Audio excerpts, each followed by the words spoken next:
Алматы облысының үздік оқушылары анықталды. Алакөл ауданы Жыланды орта мектеп-лицейінің негізінде өткен физика-математика пәндерінің облыстық олимпиадасы мәреге жетті. Айта кетелік, 2 күндік зияткерлік жарысына облыстағы дарынды балалар оқитын 9 мектеп-лицей ұжымы жалпы 112 оқушы қатысқан болатын. Білім сайысының қорытындысы бойынша Шалтай Смағұлов атындағы облыстық мектеп-интернат оқушылары үздік шығып, қанжығаларына 200 мың теңгенің сертификатын байлады.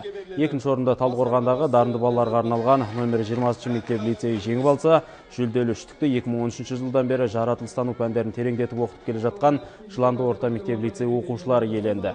Жекелей сында үздік біліммен көзге түскен оқушылар мен олардың мұғалімдері де бағалы сыйлықтармен марапатталды. Білімді шәкірт тәрбиелеп отырған мұғалімдерге облыстық білім басқармасының арнайы сертификаттары табыс етілді. Олимпиада өз кезегінде дәстүрге айналады. Жалпы облыстағы барлық аудандарда осындай ауылды жердегі мектептерді ұйымдастыратын болсақ, біз келешектегі балдарды ынталандырып, білімге, ғылымға, ойлау қабілетін дамытуға жақсы болады деп ойлаймын.